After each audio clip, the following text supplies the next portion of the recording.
নমস্কাৰ, লক্ষীদেৱ Das information YouTube চেনেললৈ স্বাগতম। ঋণ পুনৰুদ্ধাৰ এজেণ্ট পৰীক্ষাৰ প্ৰশ্ন আৰু উত্তৰসমূহ অসমীয়াত উপস্থাপন কৰিছোঁ। প্ৰথম অংশ উপস্থাপন কৰা হৈছে লক্ষীদেৱ দাস 9101046197 সঞ্চালক কৃষ্ণগুৰু কম্পিউটাৰ প্ৰশিক্ষণ কেন্দ্ৰ KCTC আৰু CSC ই-গভাৰ্নেন্স চেণ্টাৰ অকাজন শান্তিপুৰ ব্ৰহ্মপুত্ৰ বিদ্যালয়ৰ ওচৰত অকাজন চিলাপথাৰ জিলা ধেমাজি অসম। ডাক সূচক সংখ্যা 787059। প্ৰশ্ন নং 1, বেংক কোনটো কাৰ্যত সংগৃহীত কৰা হৈছে? উত্তৰ, বেংকিং নিয়মাৱলী আইন 1949। প্ৰশ্ন নং 2, কোনটো কাৰ্যত গ্ৰাহকক সংগৃহীত কৰা হয়? উত্তৰ, ধন বিৰোধী আইন 2002। প্ৰশ্ন নং 3, পৰিশোধ বেংকে গ্ৰহণ কৰিব পাৰে? উত্তৰ, প্ৰতিজন গ্ৰাহকৰ বাবে 1 লাখ টকাৰ বেলেন্স নথকা জমা। প্ৰশ্ন নং 4, বেংক কি?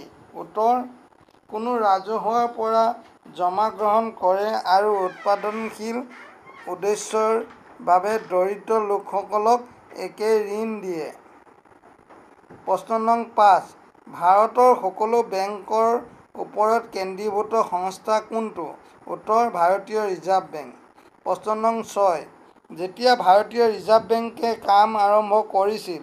উত্তৰ, P.F. হিটলেণ্ড য়ং কমিছন পৰামৰ্শ অনুসৰি 1934 চনত ভাৰতীয় ৰিজাৰ্ভ বেংকে 5 কোটি টকাৰ মূলধনৰ সৈতে 1/4/1935 তাৰিখে কাম কৰা আৰম্ভ কৰিছিল। ভাৰতৰ স্বাধীনতাৰ পিছত প্ৰথম ব্ৰিটিছ RBI গভৰ্ণৰ আছিল আৰ্চবৰ্ণ মিন্টছ। প্ৰথম ভাৰতৰ ভাৰতীয় ৰিজাৰ্ভ বেংকৰ গভৰ্ণৰ আছিল শ্ৰীযুত C.D. দেশমুখ। প্ৰশ্ন নং 7, RBI ৰাষ্ট্ৰীয়কৰণ কেতিয়া? উত্তৰ, 1949 চনত RBI ৰাষ্ট্ৰীয়কৰণ কৰা হৈছিল। প্ৰশ্ন নং 8, RBI কাৰ্য হৈছে? উত্তৰ, 1 নম্বৰ, মুদ্ৰা নোটৰ বিষয়; 2, দেশৰ সকলো বেংকৰ ওপৰত নিয়ন্ত্ৰণ আৰু নিৰীক্ষণ; 3, বিদেশী মুদ্ৰাৰ বাবে পৰ্যাপ্ত ষ্টক ৰখা; 4, ভাৰতক প্ৰতিনিধিত্ব কৰা আন্তঃৰাষ্ট্ৰীয় সভাত অংশগ্ৰহণ ইত্যাদি।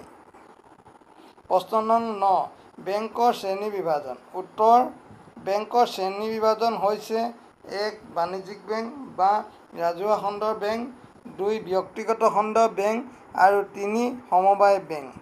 প্ৰশ্ন নং 10, ৰাজহুৱা খণ্ডৰ বেংকবোৰ কি? উত্তৰ, সেইবোৰ হৈছে য'ত ভাৰত চৰকাৰৰ অংশীদাৰিত্ব নিম্নতম 51%।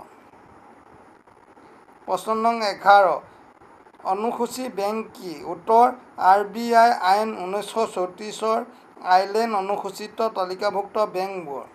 প্ৰশ্ন নং 12, ব্যক্তিগত খণ্ডৰ বেংকবোৰ কি?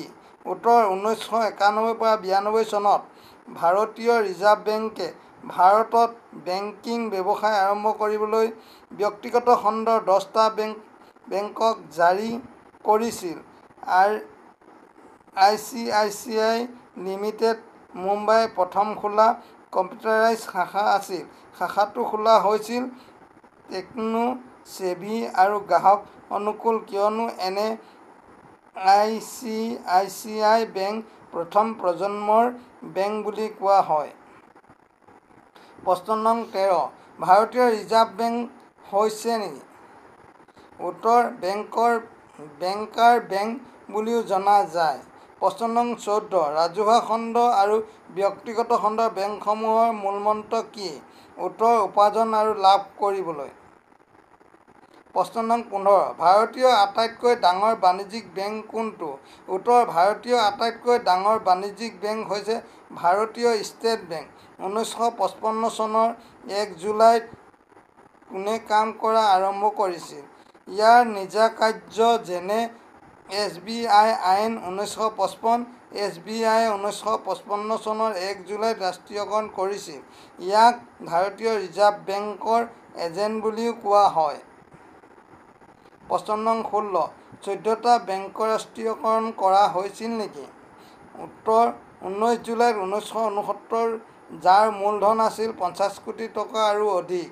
প্ৰশ্ন নং 17 6টা বেংকৰ ওপৰত ৰাষ্ট্ৰীয়কৰণ কৰা হৈছিল।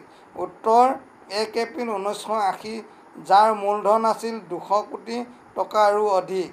প্ৰশ্ন নং 14 প্ৰশ্ন নং 18 বেংকবোৰ মূল ফাংচনটো হ'ল? উত্তৰ অৰ্হতা গ্ৰহণ কৰা আৰু ঋণ দিয়া। প্ৰশ্ন নং 19 যেতিয়া গ্ৰাহকে বেংকত পৰিমাণ জমা কৰে তেতিয়া বেংক আৰু জমাৰ মাজত সম্পৰ্ক হৈছে?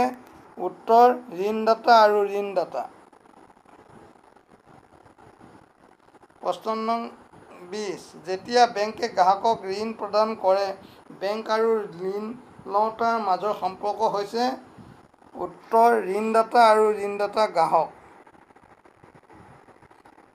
ধন্যবাদ।